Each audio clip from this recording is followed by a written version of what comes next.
समोर हा पूर्ण डॉक्युमेंटरी एव्हिडन्सेस ठेवत आहे.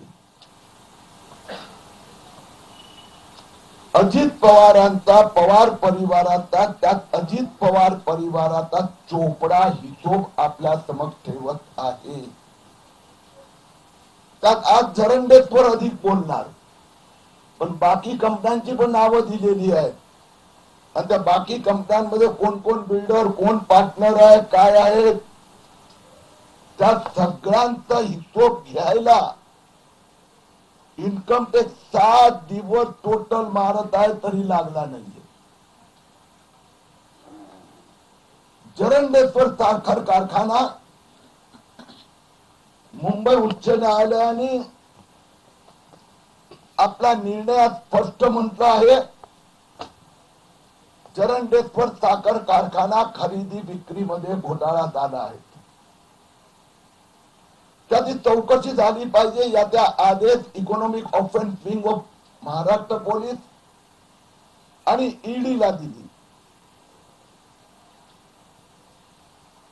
आणि अजित पवार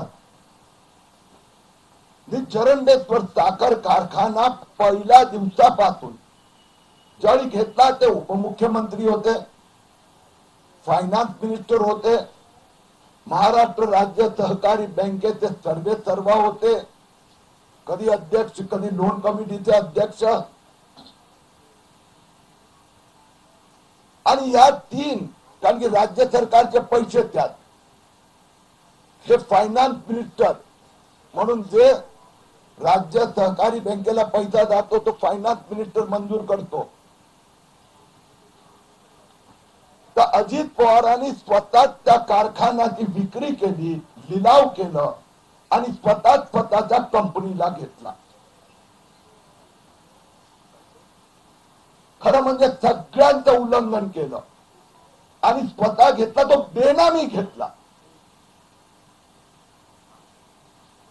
म्हणून उपमुख्यमंत्र्यांनी सगळ्या नियमांचं उल्लंघन केलं आहे, त्यांना उपमुख्यमंत्री राहता येत नाही.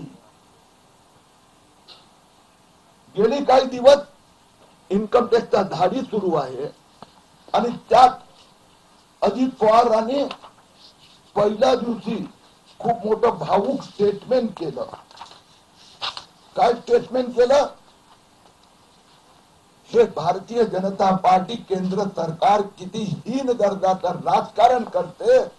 माझ्या बहिणीच्या घरी धाडी. मला पुण्यातली प्रति माहिती असते पण परिवाराची फार माहिती नसते. म्हणून माझा प्रश्न अजित पवारांना आहे, शरद पवारांना आहे, रोहित पवारांना आहे, पार्थ पवारांना आहे आणि सुप्रिया ताईंना आहे.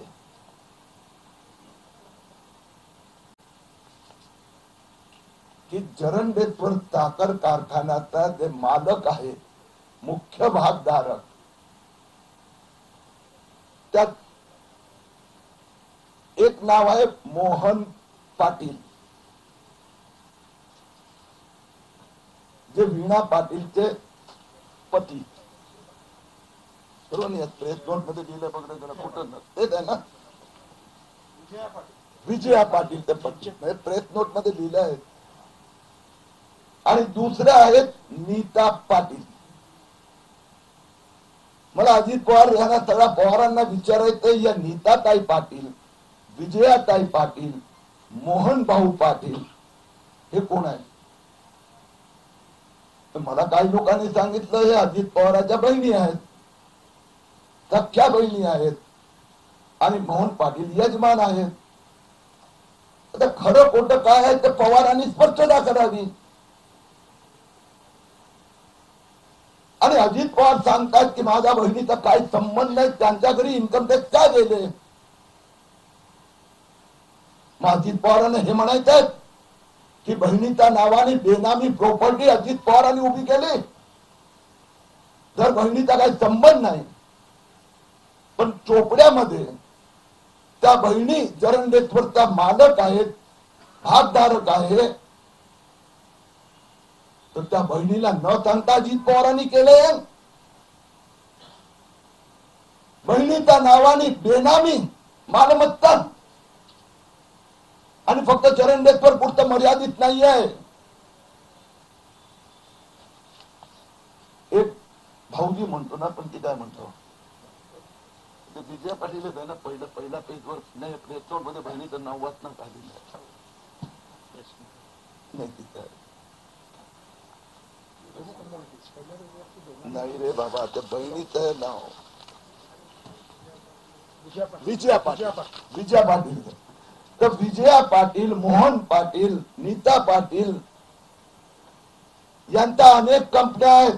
त्यांची जे मूळ कंपनी आहेत, कल्पवृक्ष प्रमोटर प्रायव्हेट लिमिटेड, त्या अजित पवारांच्या अनेक कंपन्यांमध्ये, नामी बेनामी कंपन्यांमध्ये पार्टनर आहेत. बहिणीच्या नावाने आता बेनामी संपत्तीसाठी बहिणीच्या नावाचा उपयोग अजित पवार करत असेल तर दुर्दैवी गोष्ट आहे. मला माहित आहे उपमुख्यमंत्री तसं करूही शकतात, कारण मुख्यमंत्री उद्धव ठाकरेने स्वतःच्या बायकोच्या नावाने, रश्मी उद्धव ठाकरेच्या नावाने अजित बेनामी 19 बंगलोची संपत्ती अलिबाग कोर्रेला उभी केली. आणि ही जी कंपनी आहे जरंडेश्वर साखर कारखाना, जरंडेश्वर शुगर प्रायव्हेट लिमिटेड, त्या कंपनीचे 90.5% शेअर्स 27 लेअर उभे केली अजित पवार. 27 जरंडेश्वर सहकारी साखर कारखाना पासून ते मूळ मालक पर्यंत पोहोचायला मध्ये 27 नावं येतात.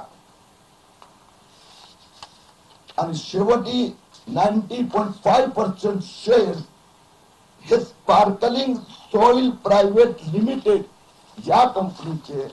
आणि स्पार्कलिंग सॉइल प्रायव्हेट लिमिटेड, शेवटचं पान बघा, स्पार्कलिंग सॉइल प्रायव्हेट लिमिटेडचे मालक संस्थापक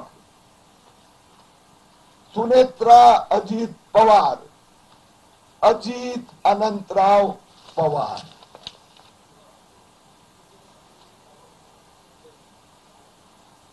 याला म्हणतात पवार परिवार. या कंपन्यांचा गुंतवणूक डिरेक्ट इनडिरेक्ट, नामी बेनामी 57 कंपन्यांपर्यंत आमची टीम पोहोचू शकली आहे. आमची अजून पुढे आय डोंट नो. 57 प्रोजेक्ट कंपन्या प्रकल्पात अजित पवार परिवार, नामी बेनामी संपत्ती. मग त्यात अंबालिका शुगर पण आहेत, 9 element developer private limited, Vikram Kakade construction private limited, प्रतुर्ण trading private limited, Nanded city developers and construction. एक आणखीन एक अजित पवार म्हणजे काय, किरीट सोमय्या म्हणजे काय, हे तर सगळे पवार, पार्थ पवार, रोहित पवार, शरद पवार, अजित पवार, सुप्रिया ताई, सगळे एका वाक्यात. ईडीचा प्रवक्ता कोण, किरीट सोमय्या. आता म्हणणार इन्कम टॅक्सचा प्रवक्ता कोण, किरीट सोमय्या. पण काय मग हे पण सांगा ना जरा.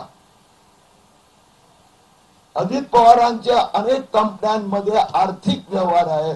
त्यातल्या एका कंपनीचं नाव आहे यश वी ज्वेल्स कंपनी.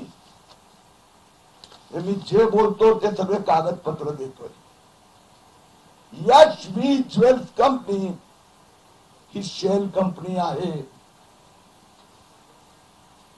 यश वी ज्वेल्स कंपनी हे 23 एप्रिल 2009 रोजी सेबीने प्रतिबंधित केलेली शेल कंपनी, बोगस कंपनी.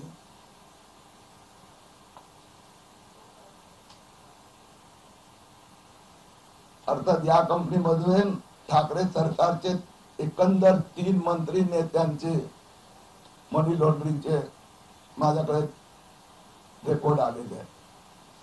हे यश वी ज्वेल मधून ठाकरे सरकारचे 3 मंत्री ऑब्लिक नेत्यांनी हात धुवून घेतले, म्हणजे काळं तर पांढरं केलंय, मनी laundering.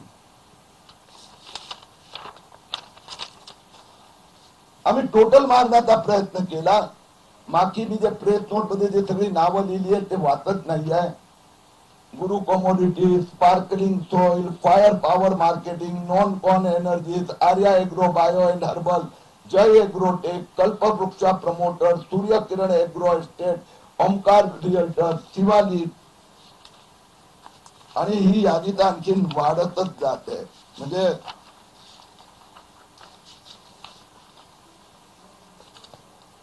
BFS chemical, fire power estate, Y creation, Sujay agro, earth agro, हिंदुस्थानातली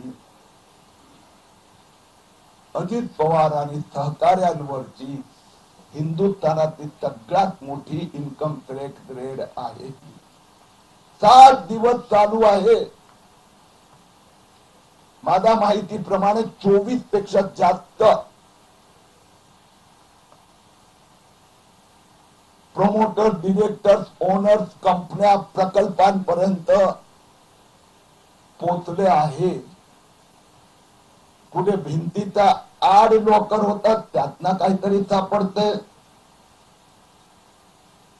तर कुठे बेसमेंट मध्ये पार्किंग प्लॉट मध्ये जे सर्व्हर रूम मधून काहीतरी सापडते. नेटफ्लिक्सनी जर सिरियल बनवायची ठरवली तर अजित पवारांना किमान 200-400 कोटी रुपये रॉयल्टी मिळू शकेल.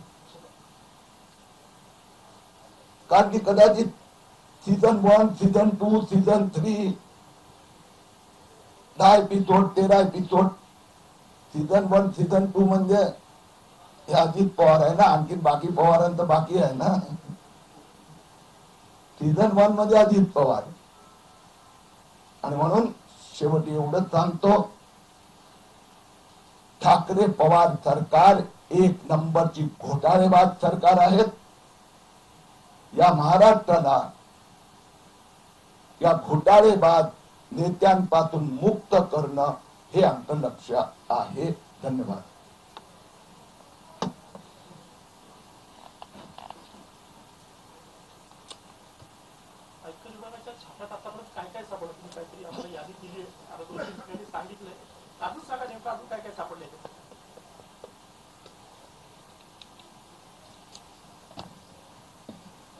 तुम्ही गुगली टाकतायत, हा ट्रॅप करतायत, मग लगेच तिथून रोहित पवार स्टेटमेंट कळणार. किरीट सोमय्याला कुठून कळलं?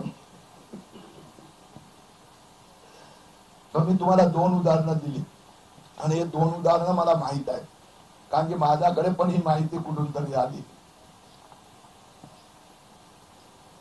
मी तुम्हाला जे टोटल इंटर कनेक्टेड ट्रान्झॅक्शन म्हणजे 24 ठिकाणी तर शोध संशोधन हे, पण टोटल सस्पिशियस म्हणजे ट्रान्झॅक्शन विथ सस्पिशियस एंटरप्रिन्युअर किंवा बॉडीज हे 57 पर्यंत पोहोचले.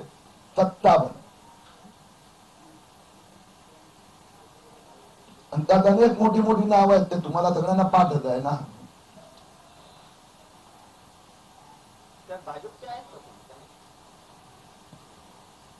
असं आहे, तुम्ही आणि मी पण असू शकतो. मी तुम्हाला उत्तरच देतोय दादा, मी उत्तर देतोय, मी उत्तर देतोय दादा. मी भाजपचाच झालो ना, तुमचा बदल नाही बोललो मी. तुम्ही म्हणजे मी म्हणालो सामान्य माणूस पण असू शकतो, किरीट तुम्ही असू शकतो. कारण की तुम्हाला मला, मी इमानदारीत सांगतो, मला माहित नव्हतं की जरंडेश्वर मध्ये एवढी लेअर आणि बहिणी असेल. मी इमानदारीत सांगतो, मला माहित नव्हतं. अजित पवार कुठेतरी आहे हे म्हणजे समजलं होतं, पण शोधायचं होतं.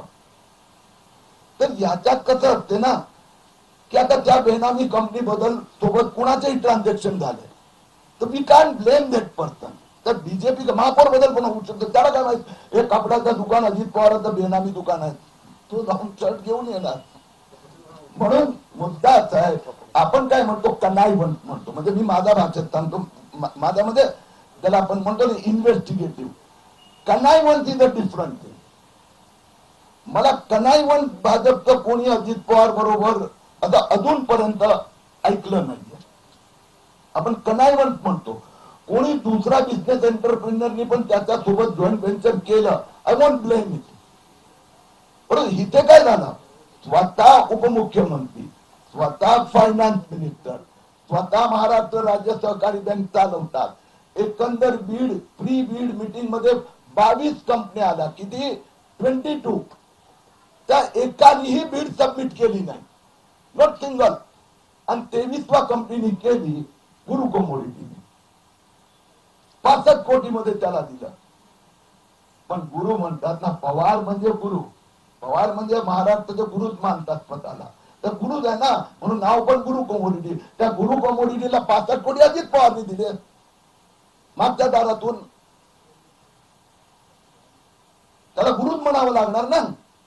म्हणून माझा उद्धव ठाकरे दिना आणि राज्यपालांना आव्हान आहे, this is 100% violation of code of conduct. हे सगळे डॉक्युमेंट इन्कम टॅक्स कडे असेल, पण तरी अधिकृतरित्या इन्कम टॅक्स ईडी राज्यपालांना सुपूर्द करणार आहे.